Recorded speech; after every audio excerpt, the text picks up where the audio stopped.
Hello everyone, this is Vishali. I really welcome all of you on my YouTube channel. In this video, I'm going to talk about RRB. बहुत सारे comments मुझे RRB को लेकर आ रहे थे कि मैं बताऊं कब एग्जाम है और क्या पैटर्न रखना चाहिए, कौन से बुक्स फॉलो करने चाहिए और किस हिसाब से पढ़ना चाहिए. सो गाइस, मैं आपको एक चीज़ क्लियर कर देती हूँ. इसका एग्जाम का जो डेट है, जो according to RRB examination 2024 to 2025 है, जो mostly you can see it viral, very viral. तो ये जो मेमो है वो बहुत वायरल हुआ है, जिसमें आप देख सकते हो यहाँ पैरामेडिक कैटेगरी जो कैटेगरी है उसमें बोला गया 1000 1376 वैकेंसीज वो लोग इशू करने वाले हैं रिक्रूटमेंट के लिए, और जो कि मार्च 2025 में आपका एग्जाम हो सकता है. इसकी जो प्रोबेबिलिटी है वो आपकी मार्च 2025 की है. सो अगर मैं बात करूं कि क्या से पढ़ाई करें, क्या करें, क्या ये नॉर्थ सेट से इजी है, क्या ये नॉर्थ सेट से डिफिकल्ट है, तो guys let me tell you, मैंने आज तक ये एग्जाम नहीं दिया है. मैंने ईएसआई का या आरआरबी का एग्जाम्स कभी भी नहीं दिया, but I am 110% damn sure in exams को पास करने के लिए वो बच्चा बिल्कुल एलिजिबल है जो बच्चा नॉर्थ सेट की तैयारी कर रहा है. So, जो भी बच्चे नॉर्थ सेट की तैयारी कर रहे हैं, आप लोगों को ऐसा कुछ नहीं सोचना है कि इसके लिए कुछ अलग से पढ़ना पड़ेगा. It is just like same. So जो आप नॉर्थ सेट प्रिपेयर कर रहे हैं उसी के साथ आप इन एग्जाम्स को भी दे सकते हैं. बहुत सारे ऐसे कैंडिडेट मैंने खुद विटनेस किए हुए हैं जिन्होंने नॉर्थ सेट के अलावा पता नहीं और कितने सारे एग्जाम पास किए हैं with the same data, with the same theory, same data के साथ. तो आपने ऐसा बिल्कुल भी नहीं सोचना है.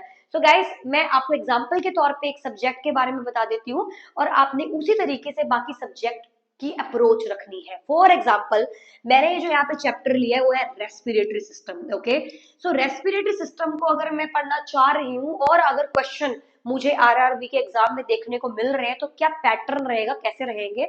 सो गाइज, आपका कोई भी चैप्टर आप ले लो, कार्डियो, रेस्पिरेटरी, मेडिकल सर्जिकल का कोई भी चैप्टर आप उठा लीजिए, आपको पता होना चाहिए कि इन चैप्टर के मोस्ट इंपॉर्टेंट टॉपिक क्या है.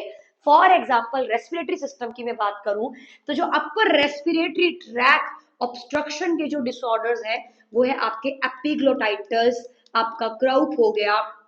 तो आपको बहुत ही क्लैरिटी के साथ पता होना चाहिए कि कौन कौन से जो टॉपिक्स हैं वो इस सब्जेक्ट में, इस चैप्टर में मोस्ट कॉमनली पूछे जाते हैं और मोस्ट इंपॉर्टेंट है.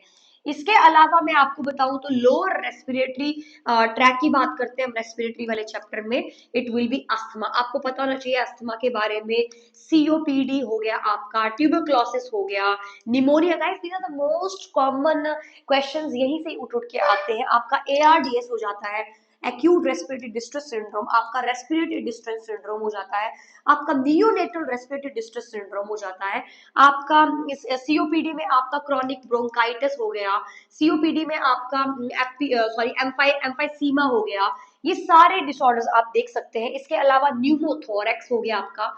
ये कुछ डिसऑर्डर्स हैं जो बहुत इंपॉर्टेंट है. इसी प्रकार से आपको हर एक सब्जेक्ट में हर एक चैप्टर के डिसऑर्डर्स निकालने हैं जो कि बहुत ही इंपॉर्टेंट है और बहुत ही कॉमन है. जब आप इन डिसऑर्डर्स को प्रैक्टिस करेंगे, पढ़ेंगे, तो आप डायरेक्ट क्वेश्चंस देखेंगे कि इनमें से कौन सी इमरजेंसी है, इमरजेंसी सिचुएशन है, आप किसे प्रायोरिटी देंगे. फॉर एग्जांपल मैं बताऊं, in case of in case of upper respiratory tract obstruction और इन केस ऑफ योर एपिस्टैटिक्स में क्या करना है, मैनुअल वल्सावा मैनुअल प्रिवेंट करना है, अवॉइड करना है, बिल्कुल भी नहीं करना है हमें. सो आपको एक बातें कब पता चलेंगी, जब आप इन थ्योरीज को अच्छे से पढ़ेंगे और इनके एमसीक्यू सॉल्व करेंगे, तो आपका जो डाटा है दिमाग में बिल्कुल क्लियर हो जाएगा. इसी प्रकार से आपने अपनी पूरी की पूरी मेडिकल सर्जिकल पढ़नी है, आपने फार्मा पढ़ना है, आपने अपनी सेकेट्री पढ़नी है, गायनेकोलॉजी आपने पढ़ना है, एंड आपका पीडिया का भी पोर्शन आपको कवर करना है. नॉन नर्सिंग सब्जेक्ट्स जो है गाइस, बहुत सारे ऐसे ऑनलाइन कोर्सेज हैं जिनमें आप इनरोल करके नॉन नर्सिंग पढ़ सकते हैं. उसके लिए इतनी टेंशन की जरूरत नहीं है, क्योंकि वो सब नर्सिंग स्टूडेंट्स के वीक होते हैं, किसी के अच्छे भी होते हैं, तो वो इक्वल है. बट अगर आप नर्सिंग पे काम कर रहे हो, अगर आपका मेडिकल सर्जिकल स्ट्रांग है, फार्मा स्ट्रांग है, तो आप उन क्वेश्चंस में बिल्कुल मार नहीं खाएंगे और आप डेफिनेटली अच्छा स्कोर करेंगे. ज्यादातर जो बच्चे कम स्कोर जिनको मिलता है उनका मेडिकल सर्जिकल वीक होता है. क्यों? क्योंकि वो रट्टा लगाने वाले और नॉन नर्सिंग, साइकेट्री ये सब पढ़ लिया, बट मेडिकल सर्जिकल के बेसिक्स बिल्कुल भी क्लियर नहीं है।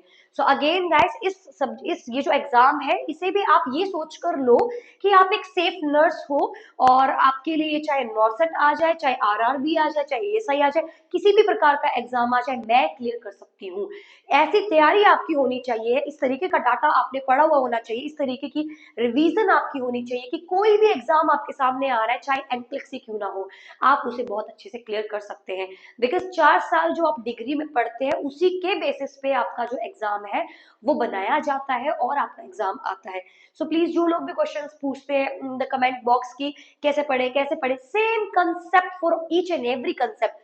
5 मिस्टेक्स आपने बिल्कुल नहीं करने, आपने फालतू में इग्नोर नहीं करना है, इंपॉर्टेंट टॉपिक्स को ब्रेक्स ले लेके पढ़ना है आपने।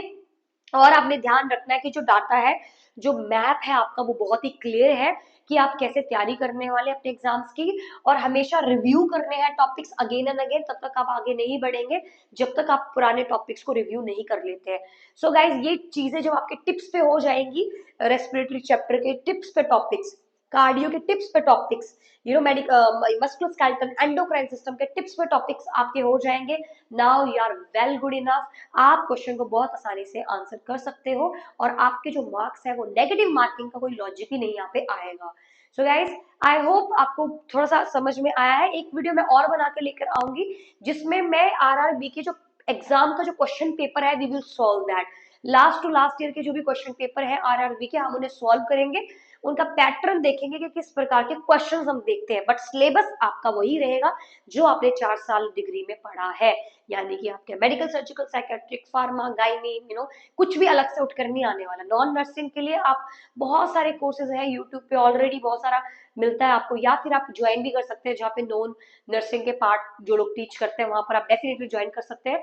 बट नर्सिंग पोर्शन तो आपके बिल्कुल टिप्स पे होना चाहिए, क्योंकि बहुत ज्यादा इंपॉर्टेंट है, not only for RRB but for all the nursing exams. So guys, see you in the next video where I will be like explaining like the whole question paper of RRB. Thank you so much for watching my video.